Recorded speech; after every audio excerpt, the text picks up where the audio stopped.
Good morning students. Today we will study about our chapter number first, history, when, where and how. In the 19th century, many British historians like James Well, who wrote History of British India in 1817, were very critical of Indian culture.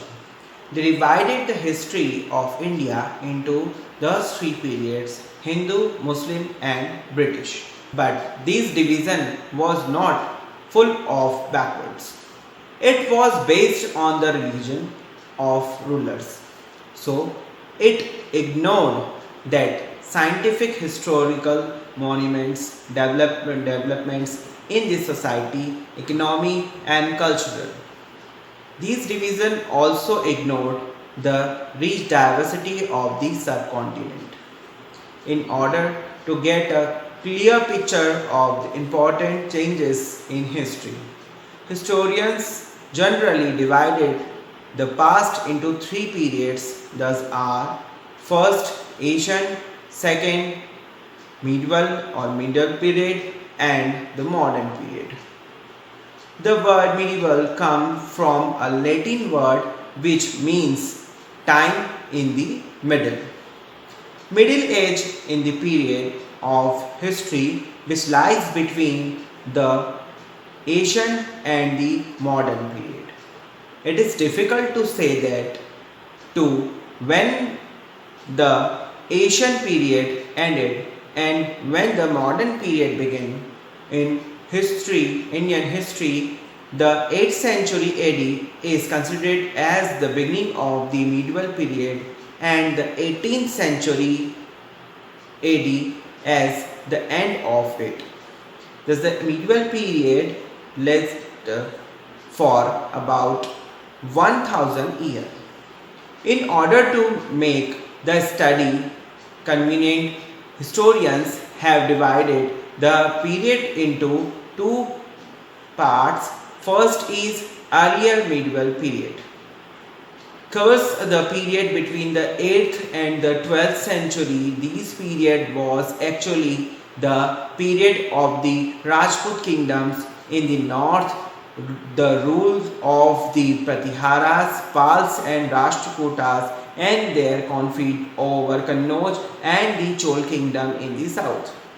The later medieval period covers the period between the 13th and the 18th century AD. The period includes the Delhi Sultanate under the Turk and Afghan rulers, Bahmani and Vijayanagar kingdoms and the Mughal Empire. The medieval period has been marked by great political, social and economical changes. The culture that we enhance in the modern period was a result of these changes. This period is the witness of landmark speed of present socialist. The major developments and importance of the medieval period. The medieval period has an important place in our history. It can be judged by nothing the following points. Sufficient historical materials is available for the medieval period as compared to the ancient period. The language like Hindi and Urdu which we speak today developed the purpose of the during of this period. Many of other social and religious customs, traditions and beliefs had their origin during this period. A new Indian culture developed due to the fusion of the Hindu and Muslim culture in the fields of art, music, painting, agriculture and literature etc. during the medieval period. Many new technologies were introduced like the Persian wheel in farming and the spring wheel in weaving textile.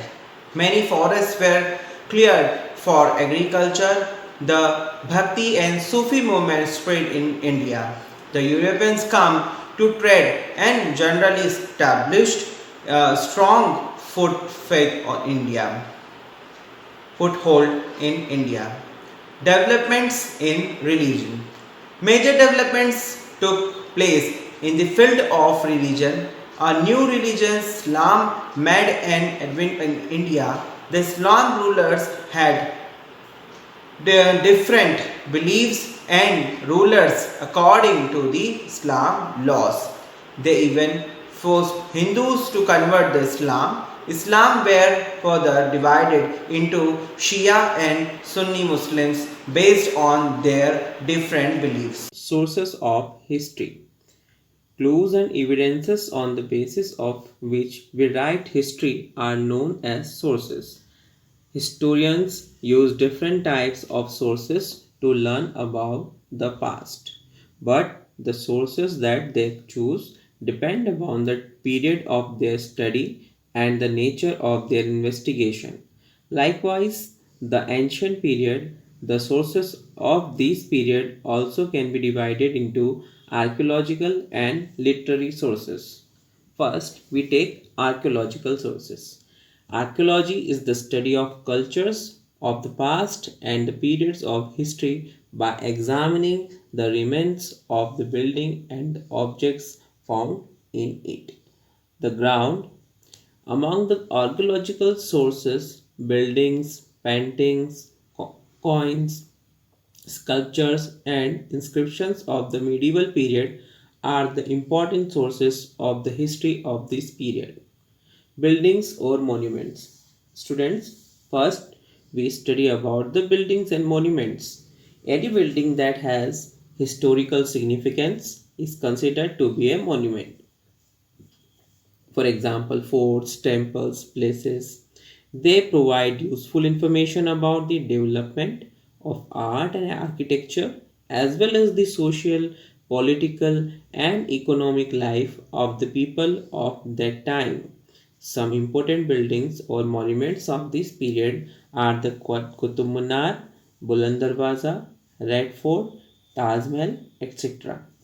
Now we see paintings and other artifacts. Paintings are another important source of history of this period. They tell us about the customs, food habits, dress, and jewelry of this period. Other artifacts include sculptures, pottery, ornaments, etc. that also give valuable information of this period. Now we see coins. The study of coins is known as numismatics.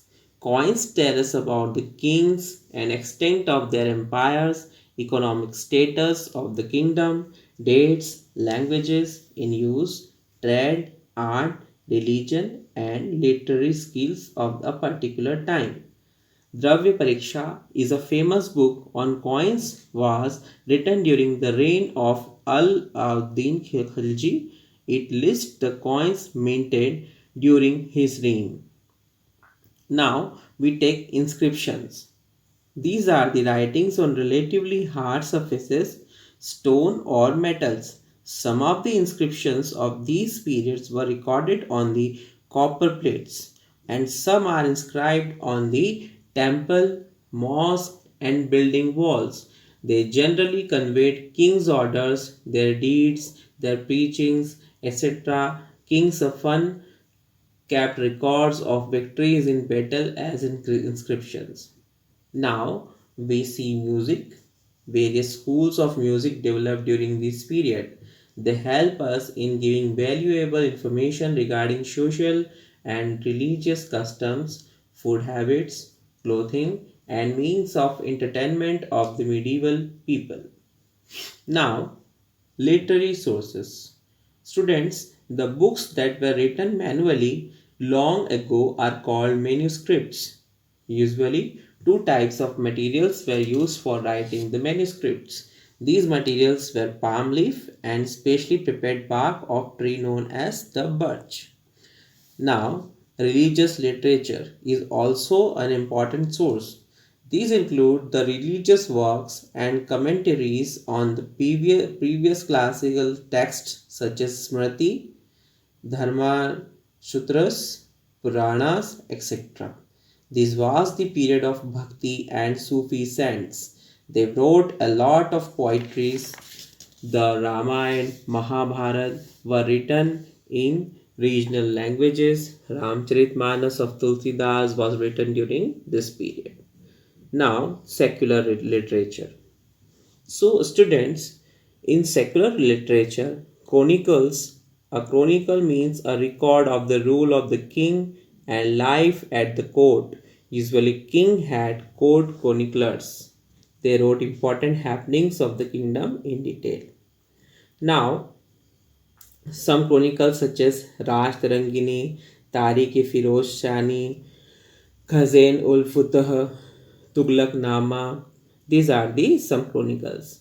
And autobiographies, some important autobiographies of these periods are as under such as Futuhat-e-Firoz Shahi or by Firoz Shah Tughlaq, Tughlaq-e-Babar by Babar, and Tuzuk-e-Jahangir by Jahangir.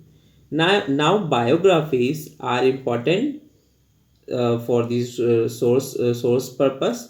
Some important biographies of the medieval periods are Prithviraj Raso by Chandravardai and Humayunama by Gulbadan Begum, Aine Akbari and Akbarnama by Abu Faizi. Now we see some travelogues. Travelogues are the account by a traveler visiting a country. There are in another important literary source. The Muslim travelers visiting India wrote an account of their travels, like Ibn Battuta, Rihla, describe the reign of Muhammad bin Tughlaq. Al-Bruni also wrote an account of his stay. Abdul Razak visited the kingdom of Vijayanagar and wrote about the condition in the kingdom. So, students, now we take some sources like documents. Medieval documents include records of land revenue and land grants and writings on the history and science, etc. Another important literary source of this period are the Farmans. For example, imperial decrees, orders, and correspondences of the kings. Now, during the medieval period, manuscripts were collected by the king's rich peoples, monasteries, and temples. These manuscripts were kept in libraries and archives. So, students, we have studied about the sources of history. The sources were archaeological sources and literary sources. We have studied buildings, monuments, paintings, coins, inscriptions, music, literary sources, religious literatures, secular literatures, autobiographies, biographies, travelogues, and documents. So I hope you can understand very well about all these sources. Thank you.